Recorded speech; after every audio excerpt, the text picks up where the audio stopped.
નમસ્કાર વિદ્યાર્થી મિત્રો, સ્વાગત છે તમારું એમડબલ્યુ પેજ યુટ્યુબ ચેનલમાં। આજે આપણે જોવાના છે ધોરણ નંબર 7 માટેનો સેમેસ્ટર નંબર 2 નો સમાજ વિષયનું આપણે સોલ્યુશન કરવાના છે। તો વિદ્યાર્થી તમને વિનંતી છે, પ્રથમ વખત તમારી ચેનલ તમે શો કરી રહ્યા હો અથવા વિડીયો તમે જોઈ રહ્યા હો તો ચેનલ તમે સબસ્ક્રાઇબ કરો, વિડીયોનો લાઇક બટન ઉપર આપી દો, તેમજ વિડીયોના અંતમાં તમને આજનું સોલ્યુશન કેવું લાગ્યું છે તે કોમેન્ટમાં અવશ્ય જણાવો, અને બીજા કયા સોલ્યુશન તમારે જોઈએ છે તે પણ તમે અવશ્ય અમને જણાવી શકો છો।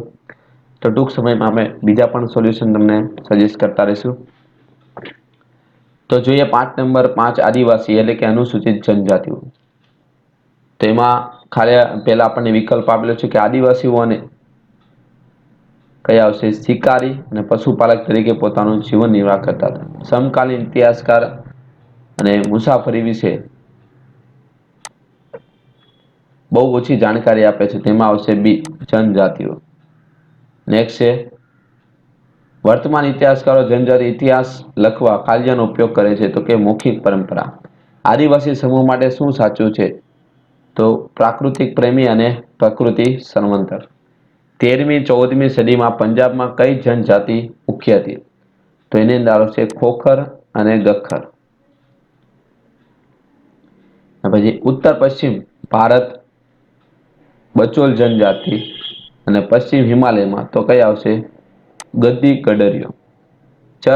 ચેર જાતિ પર પોતાનું પ્રભુત્વ સ્થાપિત કરનાર મુઘલ બાદશાહ કયો છે? ઔરંગઝેબ। ભારતમાં ખાલજીયા નામના વન પ્રદેશમાં રહેનારી પ્રજા ગોંડ તરીકે ઓળખાય છે, તેમાં આવશે ગોંડવાના। ગઢ કંડકાના ગોંડ રાજ્યમાં ખાલજીયા કેટલા ગામડા છે? તો કે 70,000। ગોંડ રાજ્ય અમનદાસનો પુત્ર કયો છે? દલપત હતો।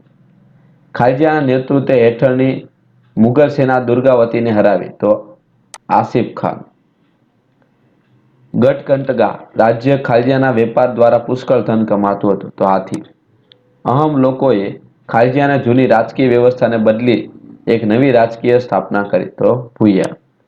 ખાલજીયા રાજ્ય બળજબરીપૂર્વકના શ્રમ પર આધારિત હતું, તો આવશે અહમ। અહમ લોકોને તો કયું? ચોખાની ખેતીની નવી પદ્ધતિઓ અમલમાં મૂકી। એના પછી ખાલી જગ્યા છે અહીંયા તમને, તો આમાંથી જોઈને તમારે આઈડિયાની અંદર તમારે લખવાના રહેશે। દરેકના સોલ્યુશન તમને અહીં આપેલા છે, આમાંથી જોઈને વિદ્યાર્થી મિત્રોએ તમારે આઈડિયાની અંદર તમારે જવાબ લખવાના છે। એના પછી ખરા ખોટા તમને આપેલા છે, તે પણ આમાંથી જોઈને તમારે તમારા આઈડિયાની અંદર લખવાના રહેશે। આગળ વધીએ એટલે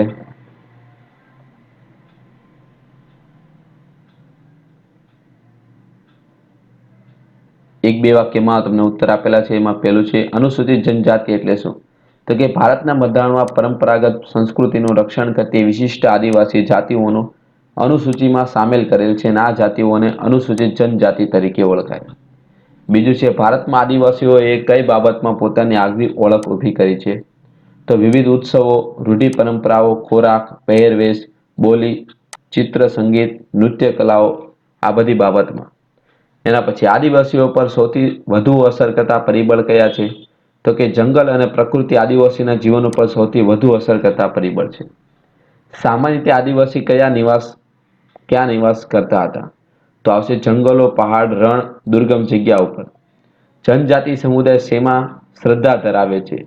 તો જનજાતિ સમુદાય પ્રકૃતિ તત્વ અને જુદા સ્વરૂપે દેવી દેવતાઓમાં શ્રદ્ધા ધરાવે છે।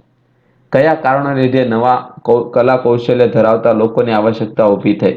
તો બદલાતી અર્થવ્યવસ્થા અને સમાજની જરૂરિયાતો વધતા નવા કલા કૌશલ્ય ધરાવતા લોકોની આવશ્યકતા ઊભી થઈ। ભારતના ઉત્તર પૂર્વ ભાગમાં કઈ જનજાતિનું પ્રભુત્વ હતું?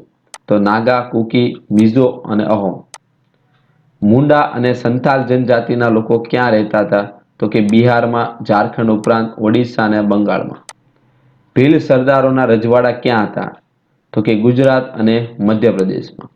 હાલમાં ગોંડ જનજાતિ ક્યાં વધુ વસેલી છે? છત્તીસગઢ, મધ્યપ્રદેશ, મહારાષ્ટ્ર અને આંધ્રપ્રદેશમાં।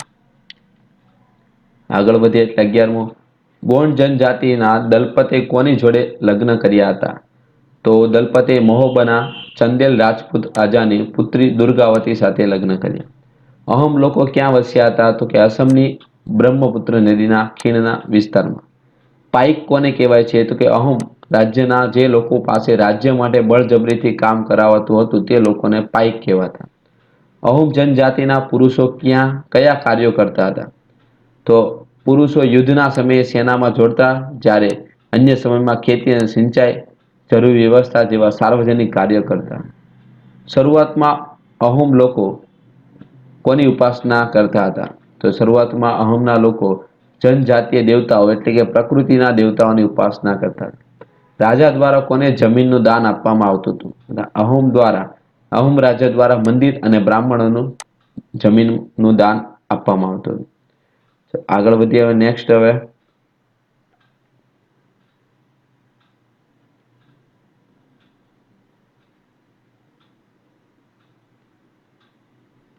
એના પછી તમને ઊંધા ઉત્તર આપેલા છે.